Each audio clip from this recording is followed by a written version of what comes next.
Hello, Megamaniacs. This is Mr. MegaManFan, and this is a package from Stone Age Gamer Gaming Devolved. Made from 100% recycled Deku trees. It may cause Pac-Man fever. If so, take 2 pellets and call me in the morning. But enough jibba jabba. Let me sit down the camera, grab the handy dandy knife, and we will get this package open, and you can see what they just sent me, which may be the single best investment I have ever made in any flash cart slash EverDrive slash SD card product of all time. I'm a big fan of SD to SNES. I love my analog Mega SG, but this one is definitely in a league by itself because it turns a humble TurboGrafx 16 into an absolute beast. Yes, this is the famous Super SD System 3, and this is Revision B, which has hopefully sorted out all of the audio issues that previous versions had. As you watch me unwrap and open this box, I'd like to offer a helpful tip to all my viewers. If you have a PC Engine, TurboGrafx, Core Graphics, whatever you've got, check your pin connections very carefully on the back before you add your Super SD System 3 to it, and push it in as gently as you can, because there are 30 pins connecting the expansion module to your system, and if even one of those pins gets bent, you're going to have some sort of glitchiness with this system, which is not the fault of the system itself. So I would like to thank Terra Onion, the maker of this product, and Stone Age Gamer, the distributor of this product, for walking me through it when I was having audio issues with CD games. Once I found out the pins were bent on my TurboGrafx 16 and I got that resolved, this worked beautifully. But we'll get to that in a minute, because right now I'm still unboxing the blasted thing, and it's got a very tight seal on the flap, so it's not the easiest thing in the world to open, but here I at last have it, and now I can pull it out of the box that it came in. Well, not the shipping box that it came in, but you know what I'm saying. Here's the module itself. This takes micro SD cards. They recommend SanDisk or one other manufacturer. I can't remember off the top of my head. It probably says in here in the manual somewhere. They don't recommend Samsung, because apparently it can cause some line noise and make the audio just wacky. So try to get a quality micro SD card like a SanDisk card. This is not a plug for them. I'm just telling you the advice I've been given about getting the best performance out of this thing. You will also need a mini DIN 9-male connector, which is the Genesis Model 2 AV cord, also a standard TurboGrafx AV cord.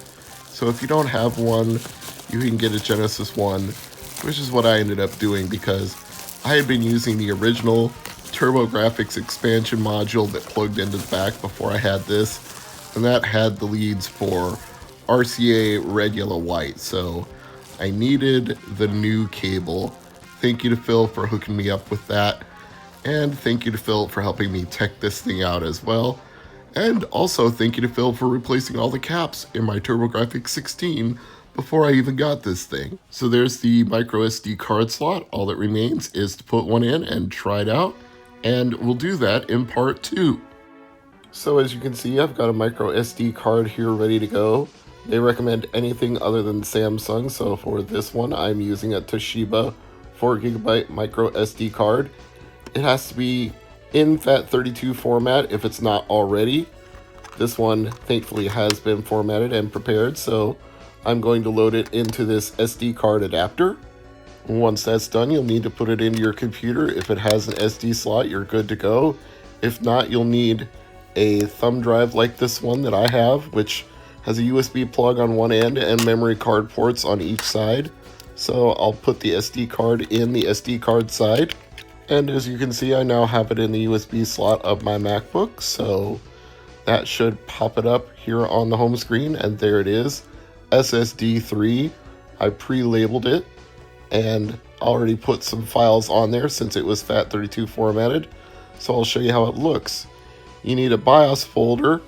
That's where you'll put your CD reading hardware. I've got 2.1 and 3.0 USA and Japan, so I've got all sorts of different compatibility options. BUP is a folder that's created by the system.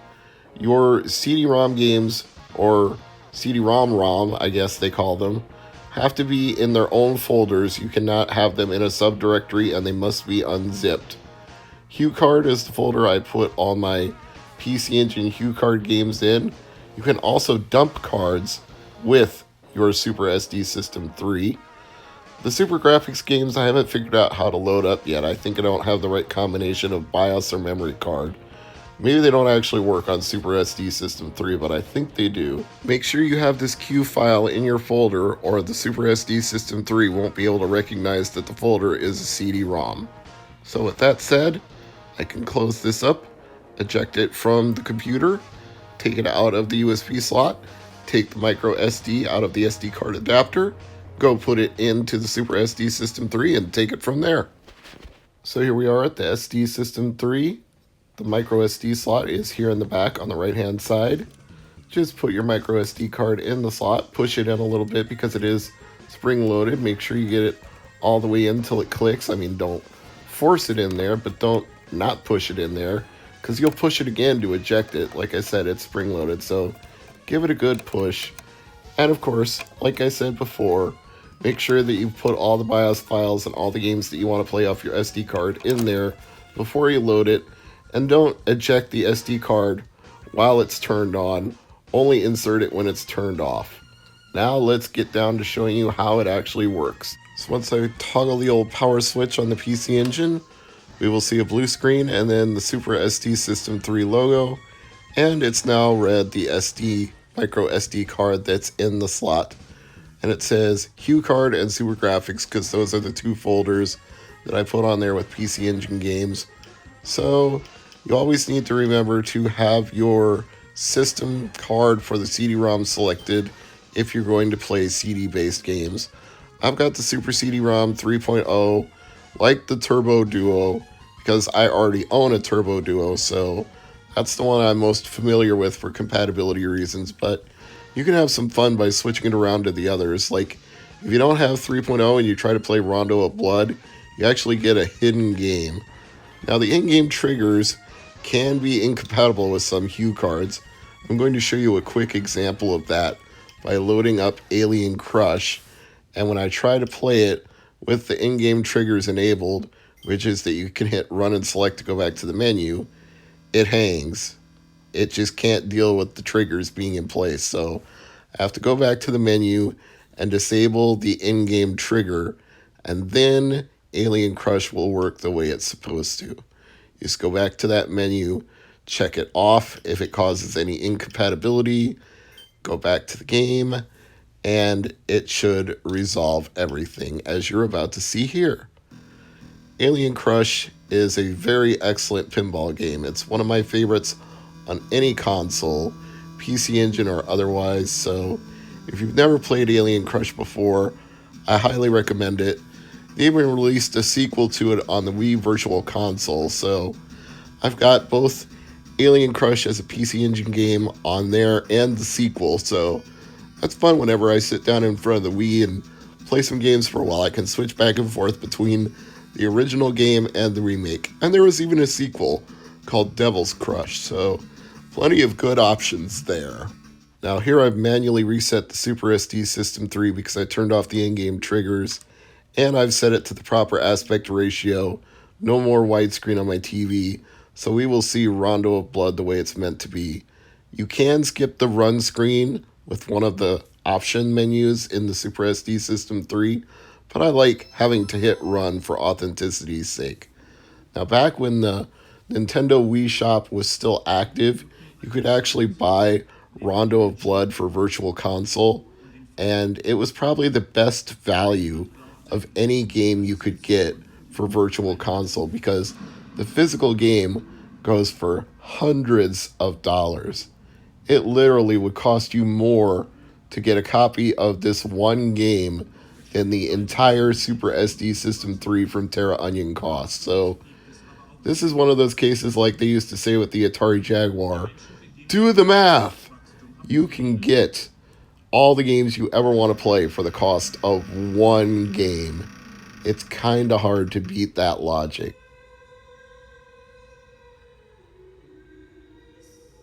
I own it on the Wii in Virtual Console, as I said. I also own the PSP collection that includes Rondo of Blood. I've actually purchased this game several different ways, except for the original PC Engine release in Japan that now goes for hundreds and hundreds of dollars. That's the only version of it I don't own, but I own Rondo of Blood so many other different ways, so many other times that playing it off my SD card doesn't hurt my feelings one bit. And if you don't have hundreds and hundreds of dollars to spend on one game, but would like to play a wide variety of games on your TurboGrafx, this is a damn good way to go. In fact, in my opinion, it's probably better than an EverDrive because an EverDrive can't play CD games. You're limited to just Hue cards. This is unlimited. This actually turns your TurboGrafx 16 into something at least as powerful as a Turbo Duo, and arguably more powerful since a Turbo Duo can't read anything off a micro SD card. So there's that. Now, if I really wanted to, I could just get bogged down in playing Rondo of Blood for the rest of this video and we could be here all day because it is a super addictive Castlevania game. There's reasons that it's critically acclaimed to be one of the best Castlevania games of all time. One of those reasons is the hidden branching alternate paths, which are now so familiar to any of us who've played Symphony of the Night, which was the sequel to this game, and any of the Castlevania games that are 2D that came after that. We know branching paths and alternate platforms and different hidden items and secrets all hidden throughout Castlevania games, but Rondo of Blood really took that to the next level more than Castlevania 2, 3, 4, or any other game before it. I feel like Rondo of Blood did it right and did it best. And it's got gorgeous music. Look at the graphics going on in the background. You can see the town's still on fire even as we're inside this building. I mean, it doesn't do everything you would want to do graphically, but the effects that it does do are damn impressive. Like this water flowing before in the forefront and the enemy moving behind it in the background. That is some excellent sprite work and animation. The level of detail in this game, it is truly a pleasure for the pixel art enthusiast. I know I'm gushing about this game, but damn it, there's a reason it goes for hundreds of dollars. It's because everybody wants Rondo of Blood. If it's not greater than Symphony of the Night, it's at least on par with it. It is probably more coveted just because of its reputation and the fact that it has been, I would say, maligned by the Castlevania Dracula X release for Super Nintendo because they took Rondo of Blood, but they took so much out of it that you can't really call it Rondo of Blood anymore. So unless you've played it in emulation or on one of the previously mentioned collections, you probably haven't experienced it quite like this. And it's truly a joy to play it on a PC Engine or a TurboGrafx and play it in the original way that it was meant to be appreciated. You know, you would need a CD-ROM attachment if you had a PC Engine or a TurboGrafx back in the day, but they were actually at the forefront of that. They were doing CD-ROM or CD-ROM-ROM, as they like to say, before Sega CD was, before Jaguar CD was, before anything was using CD-based media. Maybe not anything. I think PC games were already using CD-ROMs at the time, so let me not overstate my case there. But as far as home consoles, if they weren't the first to do it, they were definitely at the leading edge because it was the success of the PC Engine that convinced Nintendo to form a partnership with Sony and make the Super Nintendo PlayStation, which never actually came to market. But that dissolved partnership actually led Sony to creating the PlayStation and winding up being one of Nintendo's biggest competitors. So, what a tangled web we weave from PC Engine to Nintendo to Sony. It's quite the tale. You should watch Norm the Gaming Historian or any number of people. Nostalgia Nerd can talk about that as well. There are so many experts that have covered these topics, but I digress. The bottom line here is I love the Super SD System 3. It is truly a pleasure. Terra Onion has made a quality product, and any of the complaints that people previously had in the previous revisions, I'm not experiencing them with revision B. I know there are some enthusiasts out there who will insist that you need a SCART connector and RGB to really get the best quality picture. It's good enough for me in my TurboGrafx 16 with my Sega Genesis Model 2 AV out. I think it looks great. I think it sounds great. I think playing games this way is going to be a whole new experience for me, better than emulation because I'm playing it on authentic hardware that I own. So I'm just so thrilled right now.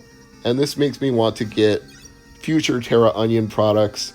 That's how highly I can speak of this Super SD System 3. So thank you, Stone Age Gamer. Thank you, Terra Onion. Nobody's paying me to say this. I bought my own unit, spent my own money for it, so I'm not being paid to say this, but I want you to know it's as good as you've heard, possibly better. But make sure when you do connect it that all your pins are aligned on your core graphics, your TurboGrafx 16, your PC Engine, whatever you connect your Super SD System 3 to the back of, make sure you don't have any bent pins.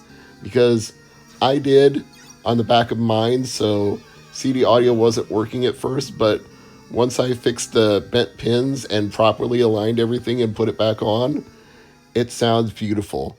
And I'm never going to unattach it again. It is now permanently affixed to my TurboGrafx 16, and that's the way it's going to be for life. I'm Mr. MegaManFan. Thank you for watching. I'll see you next time.